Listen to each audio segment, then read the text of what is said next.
一个人的想法 a Chinese person's way of thinking, is based on a set of emotional and psychological factors that reflects a person's attitude, perspective, and then this is the new term that I kind of came up with, relationship to face.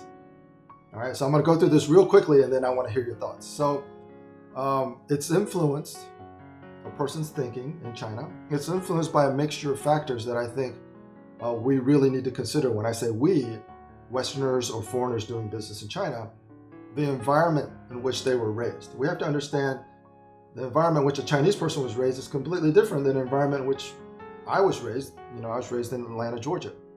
And then the media they consume. The factors is a mixture of the environmental factors. So Chinese people were raised in China. They went through the Chinese school system. Their parents raised them in a certain set of values. The media they consume. All right, so if I watch Fox News, if I watch CNN, or if I watch MSNBC, I'm going to have a different set of beliefs. All right, so when we talk about our Chinese counterpart, they watch Chinese state-controlled media. So we shouldn't be surprised that they believe something very similar to what their media is espousing. Whether we agree with it or not, we just have to empathize with what they're being exposed to. And then, of course, social, which is the social pressures that they have. It's like peer pressure. So if I'm in a group of Republicans or Democrats, I may feel social pressure to agree with certain things because I don't want to go against my peer groups or my social groups. When we think about our Chinese counterpart, the way they think is also influenced a lot by the social factors and the social pressures that they may experience. All right. And then attitude is 心态 or 态度. Perspective is 看法 or it could be their worldview, 世界观. Okay, these are it's reflected in whatever their thinking is, it reflects their attitude, it reflects their perspective, it reflects 他们的心态, 他们的看法, 他们的世界观, and ultimately 他们的态度, which is their attitude. Yeah, so that's a good point. That's why I'm glad that you added that input, because what you said is exactly right. The best that I can do is try to translate some of these things, right? So if I'm trying to explain the psychological differences in thinking, if I say they have a different worldview, the average American will understand that. If I say they have a different view of the universe, then that almost becomes too abstract for somebody to really conceptualize. Well, what are the applications of? Well, you just have to imagine that the goal is not to frame necessarily everything exactly right or properly, but the goal is to frame it into a context where people can actually understand that there's a difference that needs to be, number one, not just reconciled, but there's a difference in perceptions that need to be accounted for and need to be understood and also need to be dealt with. And you don't deal with a different universal view or worldview or perspective by being evangelistic, so to speak. So this is where this last one gets into in this practical definition. So it reflects a person's attitude, perspective. So again, perspective would be easy for us to understand, but what I'm trying to do is I'm trying to translate this into Chinese perspective, 看法 or 世界观. And then relationship to face is the key. Right? So face is obviously 面子, right?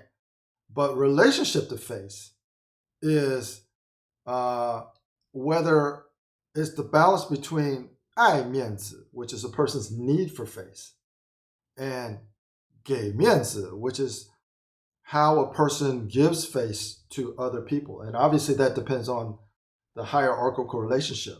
So relationship to face is the balance between a person's propensity to give face as a tactic, right? A lot of times giving face is a tactic. It's a way to make somebody feel good so they will agree with you or give you what you want. the balance between giving face as a tactic and requiring face as an emotional need, right? So if we're peers, we could say that it's balance. I would give you as much face as you give me, and I would need as much face from you as you would probably need from me. But if I was talking to my boss, or the 老板, I would give a lot more face as a tactic to get on his good side, right? And I would require less face because it's more important that I please my boss than it is for my boss to satisfy my emotional need for face. But again, everybody would have a breaking point. So what I'm trying to do is I'm trying to help people who are reading the book, who are trying to understand how Chinese people think, why they behave the way they do, and how best to interact with them and understand them.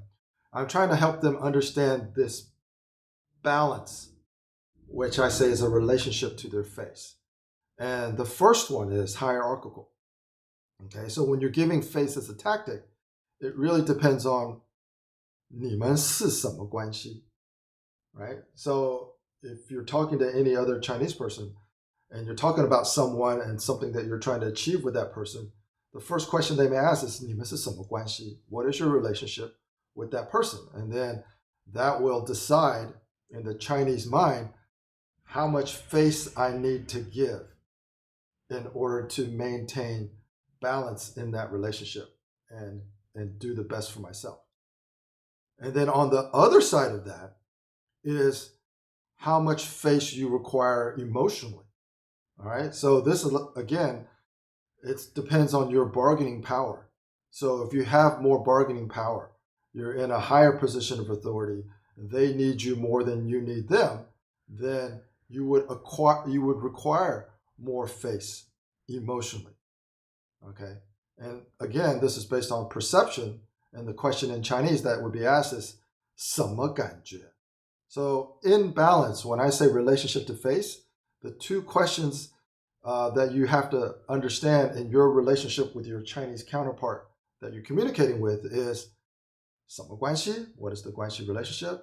什么感觉? What is the perception of the relative strengths and bargaining power of the two parties, especially if you're in a negotiation? And of course, both of these require greater awareness to be able to really understand and actually make use of these insights.